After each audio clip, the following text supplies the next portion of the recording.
আসসালামু আলাইকুম রাহমাতুল্লাহি ওয়া বারাকাতুহু। সুপ্রিয় সম্মানিত দর্শক ও শ্রোতা, আশা করি মহান রব্বুল আলামিনের দয়ায় আপনারা সকলেই ভালো আছেন। সুপ্রিয় সম্মানিত দর্শক ও শ্রোতা, আজকে হযরত ফাতেমা রাদিয়াল্লাহু তাআলা আনহার থেকে একটি ঘটনা বর্ণনা করব। ঘটনার শিরোনাম হচ্ছে হযরত ফাতেমা রাদিয়াল্লাহু আনহার ইন্তেকাল। সুপ্রিয় সম্মানিত দর্শক ও শ্রোতা, আপনাদের নিকট অনুরোধ করব ঘটনাটি শেষ পর্যন্ত শোনার। মহান আল্লাহর সকল ইচ্ছাই পরিপূর্ণতা লাভ করে। প্রত্যেক প্রাণীকে মৃত্যুর পেয়ালা পান করতে হবে, সে ছোট হোক আর বড় হোক। রাসূল সাল্লাল্লাহু আলাইহি ওয়াসাল্লামের কন্যাও তার ব্যতিক্রম নন। তাকেও একদিন মৃত্যুকে আলিঙ্গন করে নিতে হবে, এটাই আসল বাস্তবতা। রাসূল সাল্লাল্লাহু আলাইহি ওয়াসাল্লাম ইন্তেকাল করেন। তার ইন্তেকালের 6 মাস অতিবাহিত হলো। পিতার মৃত্যুর শোক তিনি বেশি দিন সইতে পারলেন না। রাসূল সাল্লাল্লাহু আলাইহি ওয়াসাল্লামের কথা মতো তিনিও সবার আগে রাসূলের সাথে ওপারে গিয়ে মিলিত হন। ইন্তেকালের সময় তার বয়স ছিল 30 বছর। তিনি খুবই লাজুক ছিলেন। তিনি মৃত্যুর পূর্বে বিছানায় শুয়ে চিন্তা করতেন, আমার জানাজা না জানি খোলামেলা অবস্থায় পড়ানো হয়, না জানি কেউ আমাকে দেখে ফেলে, আর এটা তো লজ্জাশীলা মহিলাদের মর্যাদার পরিপন্থী হিসেবে হবে। সেজন্য তিনি হযরত আবু বকর রাদিয়াল্লাহু আনহুর স্ত্রী আসমা বিনতে উমাইস রাদিয়াল্লাহু আনহাকে ডেকে বললেন, আপনি আমার অবস্থা উপলব্ধি করতে পারছেন? খোলা জায়গায় আমার জানাজা হোক, এটা আমার কাম্য নয়, কারণ এটা পর্দার পরিপন্থী। আসমা বিনতে উমাইস রাদিয়াল্লাহু আনহা তার প্রথম স্বামী জাফর ইবনে আবি তালিবের সাথে হাফসায় থাকতেন। সেখানকার অবস্থা সম্পর্কে তিনি অবগত ছিলেন। আসমা রাদিয়াল্লাহু আনহা বললেন, হে রাসূলের কন্যা, আমি সেখানকার মহিলাদের জানাজা পড়ানোর একটি পদ্ধতি দেখেছি। হযরত ফাতেমা রাদিয়াল্লাহু আনহা বললেন, আপনি বলুন সেটা কিভাবে করতে হবে?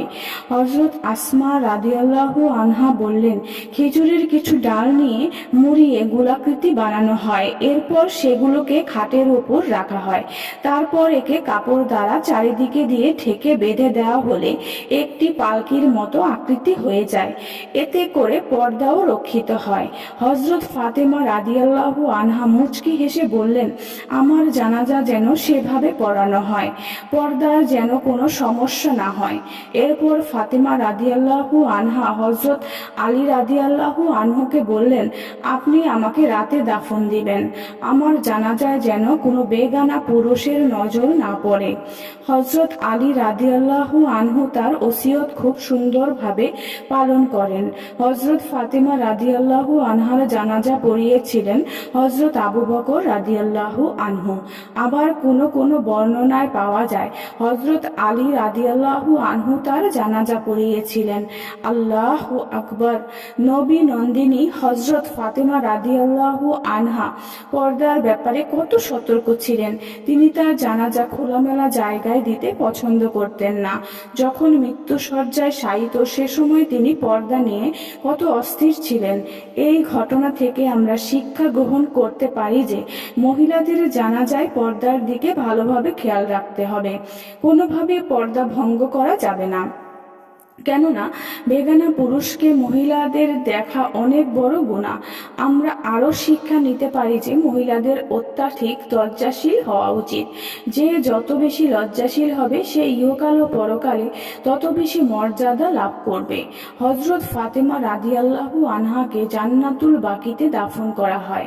হযরত আলী রাদিয়াল্লাহু আনহু তার প্রিয়তমার বিদায়ের অনেক কষ্ট পান।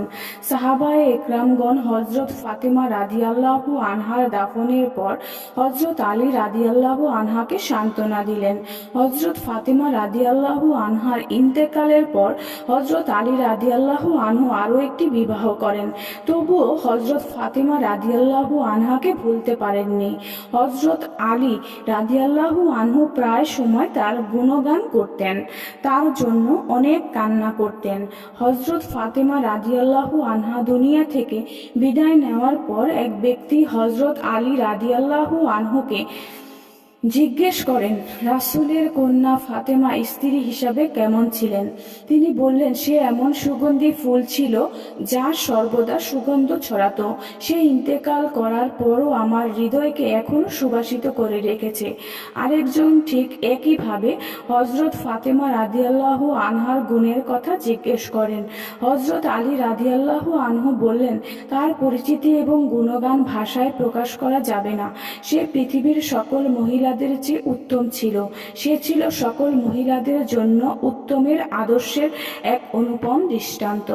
আমাদের মনে রাখা উচিত যে সকল মহিলাদের চরিত্র ভালো, তাদের চরিত্র মৃত্যুর পরও থেকে যায়। পরবর্তী তারা সেগুলো স্মরণ করে কান্না করে। আমাদের পরিবারের সকলকে নেককার হওয়ার চেষ্টা করতে হবে, যাতে করে আমাদের পরবর্তী লোকেরা আমাদের স্মরণ করে। তাই তো কবি কতই না সুন্দর করে বলেছেন, এমন জীবন তুমি করিবে গঠন, মরিলে হাসিবে তুমি, কাঁদিবে ভুবন।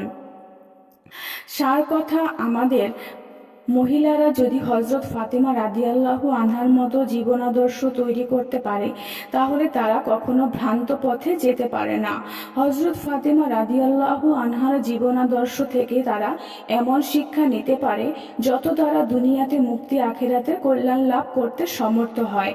পরিশেষে মহান আল্লাহ তাআলার কাছে প্রার্থনা করি, তিনি যেন আমাদের মা বোনদেরকে হজরত ফাতেমা রাদিয়াল্লাহু আনহার মতো আদর্শবান নারী হিসেবে কবুল করে নেন।